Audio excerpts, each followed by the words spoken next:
Bonjour à tous et bienvenue sur ma chaîne Petite Map Budget. J'espère que vous allez tous bien. Allez, on se retrouve pour moi jeudi 27 avril. J'ai enfin été payée. Il est 18h30, bien passé. Alors vous m'excuserez si la vidéo est un peu cafouillie. Mais ça a été une journée... on est sur une fin de semaine et en plus une fin de journée avec migraine. Donc... il se peut que je bafouille, que je parte un peu dans tous les sens, ne m'en voulez pas. Aujourd'hui, ce n'est pas de ma mauvaise volonté, c'est juste une migraine impressionnante. Donc voilà, le mois d'avril est enfin terminé. J'ai enfin été payée pour le mois de mai, donc il est temps de faire le bilan du mois d'avril. Comme vous le savez, pour ceux qui ont regardé ma vidéo prévisionnelle du mois de mai, je pars avec un découvert de 50 € pour le mois d'avril. Et ben, ce sont des choses qui arrivent, mais on va regarder du coup quand même ce qui reste dans le porte-monnaie. J'avais gardé ça sur le côté, mais en vrai, j'en ai pas besoin puisque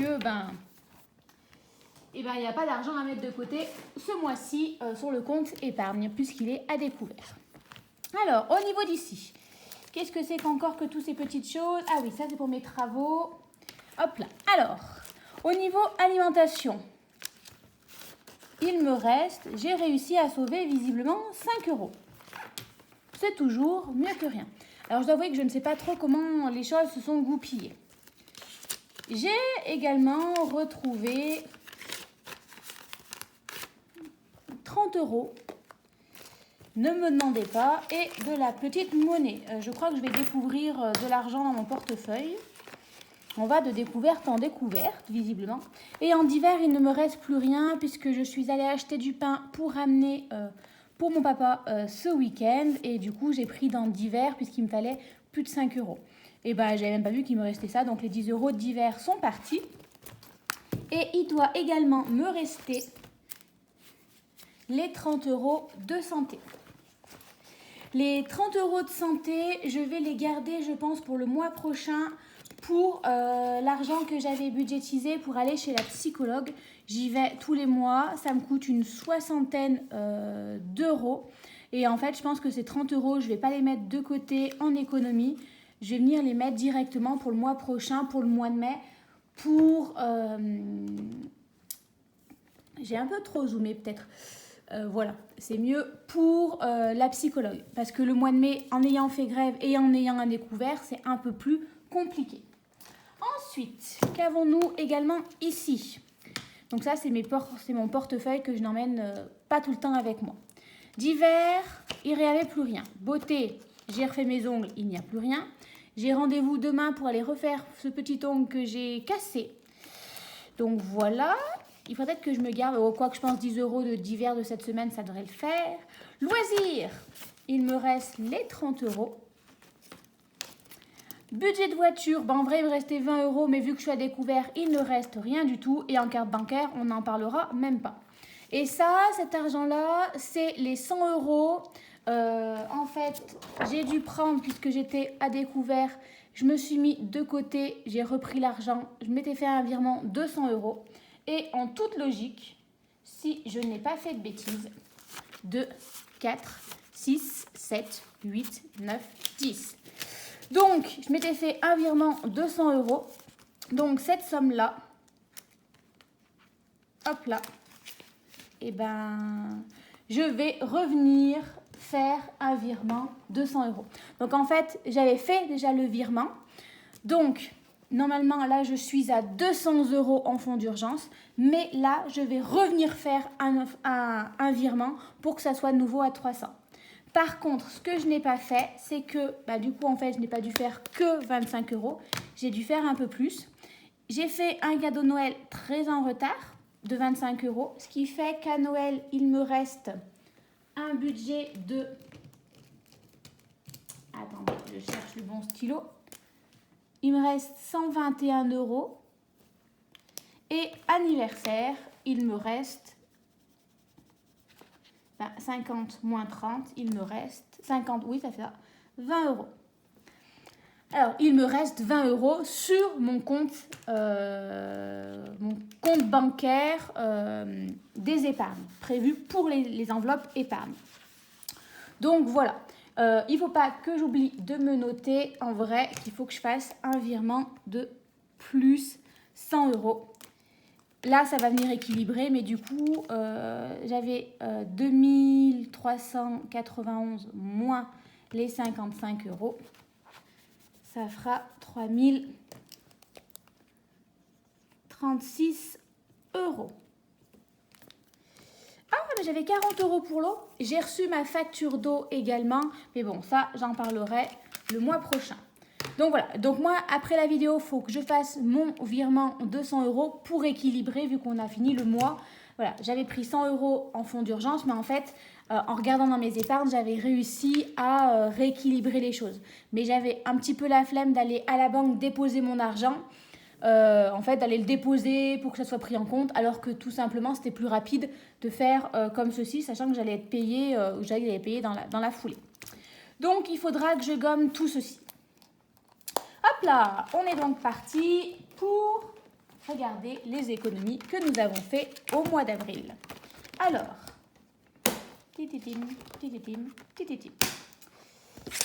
nous sommes donc la dernière semaine du mois d'avril. Alors, qu'allons-nous faire de tout cet argent? J'ai l'impression de me sentir extrêmement riche. Hop là. Donc les 30 €, je vous l'ai dit. Ah, mais non, peut-être que je l'avais comptabilisé. Je ne sais plus. Je vais les laisser là. En plus, je crois que j'ai fait une bêtise en retirant l'argent que j'avais besoin. J'ai oublié de compter quelque chose, mais c'est pas grave, ce sont des choses qui arrivent. Alors, on va commencer par les défis, comme à chaque fois. Et je commence par le défi des 5 €. Je prends le bon marqueur. Excusez-moi, j'ai les petits tocs. Donc, le défi des 5 €, c'est pour le mois de décembre. Je sais que je n'ai que 3 semaines en principe. Donc, j'aimerais le grossir un maximum et budgétiser 3 fois 150 €. Et comme ça, en fait, au mois de décembre, j'ai pas besoin de retirer de l'argent. Et l'argent, je peux directement le mettre en économie. Donc, voilà pourquoi me servent les billets de 5. On va venir compléter le challenge des 10 €, comme à chaque fois. Et si vous vous suivez bien, vous vous rendez compte que je n'ai pas complété mon tracker qui est dessous. Donc, hop, je mets mon challenge des 10 €. Le challenge des 10 €, ça serait pour m'acheter prochainement, non, mais un ordinateur. J'aimerais un MacBook. Ça ne presse pas reconditionné. Mais du coup, c'est quand même, on va dire, 800 €. Donc voilà, je vais l'accumuler peut-être pour réussir à avoir l'argent nécessaire. Mais bien entendu, rien ne presse. On va mettre 10 € dans le challenge des enveloppes surprises. Hop là. Et je me dis que peut-être, étant bientôt mon anniversaire, si j'ai envie de me faire un petit achat, il se peut que je pique dedans. Ou alors peut-être travaux de la maison si j'ai besoin de matériel et que je ne sais pas, je prendrai peut-être dedans. Là, je ne sais pas du tout combien j'ai dans l'enveloppe surprise. Ça va faire 23 semaines que je le remplis. Et du coup, je ne sais pas. J'ai donc mis 10 €. Ici, dans mon challenge des 36 enveloppes, en fait, ça m'embête un peu parce que là, j'ai 2 billets de 20. Il faudrait que je fasse de la monnaie parce que je pourrais presque arriver à 14,50 € et ça m'arrangerait bien. Plus 1 €, on va faire comme ça. Donc tant pis, j'ai pris 10 € alors je ne voulais pas les prendre. On va tricher. Donc je ressors mon enveloppe des 5,50 € et du coup, on est d'accord qu'il fallait que j'arrive à 14,50 €. Il va me rester, normalement, si je ne fais pas de bêtises, 1 € en plus sur les bras. Donc, allons-y. Donc, en fait, moi, je regroupe quand je peux. Donc, je veux faire 14,50 €. Donc, celle-ci, c'est opérationnel.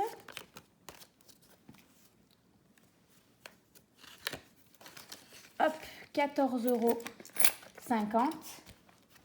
Je viens gommer ici, j'ai donc fait 14,50 €.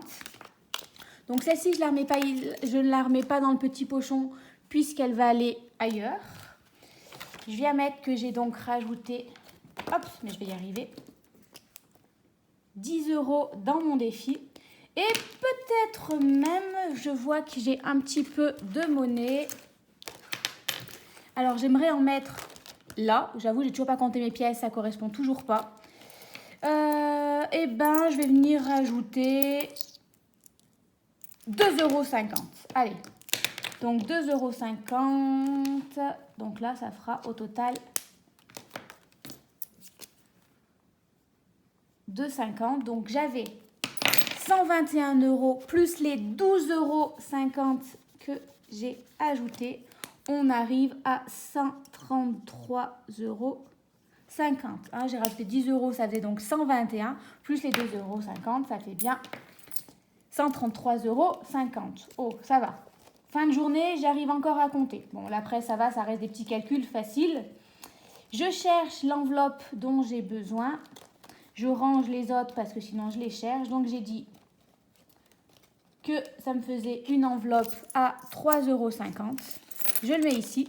Et celle-ci, je veux la grossir jusqu'à arriver à 14 €. Donc, je la laisse dans le petit pochon. Je sais que là, c'est mes enveloppes qui ne sont pas encore pleines qu'il faut que je remplisse. Alors que celle-ci, je la mets de côté, je les mets ailleurs, à un autre endroit, on va dire pour... comment dire j'ai oublié ce que je voulais dire. Je les mets à un autre endroit pour pas que tous mes œufs soient dans le même panier.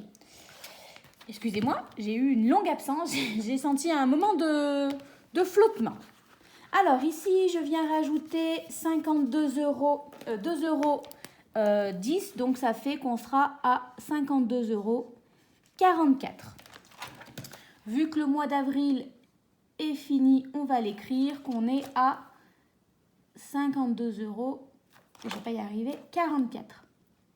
Oui, je suis moins que dans le mois de mars, mais pendant les vacances d'avril, j'ai pris de l'argent à l'intérieur pour pouvoir... comment ça s'appelle? Pour pouvoir laver ma voiture. Je ne remplis pas ici et je vais même l'enlever tout simplement parce qu'il faut absolument que je compte mes pièces. Ça devient urgent. Donc voilà, je laisse de côté, comme ça me rappellera qu'en fait, il faut que je comptabilise mes pièces. Ici, je ne viens pas le remplir puisque je rappelle que je remplis avec une prime exceptionnelle, une augmentation de salaire ou voilà. Là, je n'ai pas, donc je ne le remplis pas. Donc voilà pour ceci. Au niveau des défis, on a rempli. Je le garde pas bien loin, il faudra que je remplisse ça après. Ensuite, on va venir remplir dans mes épargnes. Alors, épargne, j'avais atteint tous les objectifs que je m'étais fixés. Alors, fonds d'urgence. Ah oui, j'avais enlevé tout ce qu'il y avait dans le fonds d'urgence. Taxes. Oh, je vais devoir payer. Anniversaire, Noël, fonds alimentaire, petits travaux. Alors. Oh, bah tiens, regardez, je viens même de trouver un billet de 20 € qui se promenait par ici. Ces petits travaux, ça va dans les petits travaux. Je pense que c'est la part que me doit ma famille pour ce qu'on a commandé par rapport à l'école pour le jardin. Donc, on va faire moins 100 plus 20. On est donc à 20 €. Alors, ensuite, qu'est-ce que je vais faire? Shopping, non. Divers, santé, non. Je réfléchis, je suis désolée. En même temps, je me dis, mais qu'est-ce que je vais pouvoir faire? C'est qu'il y a tellement de choses que j'aimerais remplir. J'aimerais remplir les vacances. Est-ce que je n'aurai pas 10 €? Alors, ce que je vais faire, je vais récupérer un billet de 10, donc je le mets ici et je vais venir mettre 10 € en plus dans mes vacances. Et oui, parce que le principe, quand on veut partir en vacances, c'est bien d'avoir des sous. Hop là, donc comme ça, je rajoute plus 10 €. On est donc à 50, 60 €. Ah ben moi, ça ne marche pas. Qu'est-ce que je suis allée cocher dans mes vacances? Regardons. 2, 4, 6, 8. Oui, 80 €. bah, j'ai 80 € dans les vacances. Vous voyez comme quoi mes trackers, ils sont totalement pas à jour. Ah mais si, ça c'est bon. C'est là que ce n'est pas bon. On va mettre plus 20, on va tricher 80 €. Ensuite, il me reste 20. Et ben les 20 €, je vais venir les mettre tout simplement, pas dans les taxes, mais dans le fonds d'urgence. Parce que ben, ça peut toujours dépanner d'avoir 20 €. On est en avril, plus 20 €. 20 €. Comme ça, au moins, ça me fait toujours 20 € parfois quand il faut dépanner. Les taxes, du coup, j'ai ajouté. J'avais 280 €. Je viens ajouter 30... en fait, j'ai ajouté les 80 €. Donc, 280 plus 80, je suis bien à 360 € de taxes. La chaudière, j'ai ajouté 30, je suis donc à 160, mais en mai, elle va devoir diminuer puisque je vais devoir enlever moins 60 €. J'ai reçu ma facture d'eau. Vous voyez, j'ai commencé à pré-remplir, au moins on est tranquille. Là, j'ai ajouté 20 €, je suis donc à 90 € pour anniversaire. On est bien bon. Noël. Attendez, je suis en train de marquer, rendre compte que j'ai écrit 20 € dans taxes et que je n'ai pas mis les 20 €. Et après, je me dirais, tiens, il me reste des sous. Noël, eh ben, on était à 140, ça c'est bon. Fonds alimentaire, on n'a pas rajouté 70 € et ça risque de diminuer. Du coup, petits travaux, j'ai rajouté les 20 € qu'on m'a donné, mais je ne le compte pas comme des économies. Les vacances, on est à 80 €. Maison et déco, ben, j'ai tout utilisé puisque j'ai fait des achats. Beauté, j'ai toujours les 50 €. Santé, j'ai toujours un budget de 200 €. Shopping, j'ai tout utilisé puisque je suis allée faire du shopping ces vacances. Et d'hiver, je suis à 80 €. 2, 4, 5, 6, 7 et 8. Et on est tout bon. Oh, pour une fois, j'ai réussi à être à peu près opérationnel. Le fin du mois étant fait, je gomme ceci, comme ça je sais qu'il faudra recommencer pour le mois d'après. Donc ça, c'est mon prévisionnel que je me suis préparé en me disant, avec ce que j'avais établi sur ce que j'allais devoir sortir, il faut que chaque mois, je mette 20 € dans l'anniversaire, entre 10 et 20, taxes 80 €, eau 30 €, Noël 30 € et d'hiver 15 €, entre 10 et 20. Voilà, s'il y a un mois où je ne peux pas mettre 20, si je mets que 15, c'est bon. Du coup, cela nous fait. Et j'ai pas rempli, combien je venais de mettre? J'ai rajouté, si je ne dis pas de bêtises, 10 €, je ne sais plus où. Et 20 € dans les taxes, j'ai dû rajouter 10 €. J'ai rajouté 10 € dans quoi? Vous vous souvenez pas? Eh bien moi non plus, comme ça au moins. J'ai rajouté 10 € quelque part. À vacances, voilà. Donc j'ai rajouté les 30 € qui me restaient. Ce qui fait que pour cette semaine, et j'ai pas noté que j'avais ajouté 2,10 € en monnaie. Ah, mais je me fatigue. Alors, 50 plus 50, 100, 130. On est à 130. Plus 10 et 10, 20, 30, 35, 37,50 €. Plus 2,10 €. On a donc fait des économies pour 169,60 €. C'est un peu faussé puisque je vous rappelle que j'ai quand même un découvert de 50 € ce mois-ci. En économie en termes de monnaie, d'argent liquide, j'avais donc 204,57 € la première semaine, plus les 48,88 € pour la deuxième, moins 128,67 €. Vous voyez, c'est à partir de la troisième semaine que c'est parti en cacahuète, plus 169,60 €. Donc, moi, ça me compte que j'ai fait 294,38 € d'économie, mais il faudrait également là enlever les 50 € de découvert. Mais je ne le compte pas, là je compte vraiment en termes d'argent liquide, vraiment ce que j'ai mis de côté. Alors, 294,38 €, non, pas mince, euros, et je marquais quand même moins 50 €. Comme ça, je sais que j'ai quand même un découvert de 50 €. Donc voilà, mine de rien, c'est pas un mauvais mois. C'est vrai qu'il y a eu des mois plus jolis, mais c'est déjà pas mal du tout. Donc voilà, le mois d'avril est enfin terminé. Alléluia. Je ne sais pas comment vous, ça s'est passé. J'espère qu'il s'est bien passé, qu'il s'est mieux passé que le mien. Et puis voilà, sur ce, je vous laisse et on se dit à très vite pour le remplissage du mois de mai. Allez, je vous souhaite à tous de passer un beau week-end, de profiter du pont puisqu'on a 3 jours et je vous dis à très vite. Bye bye.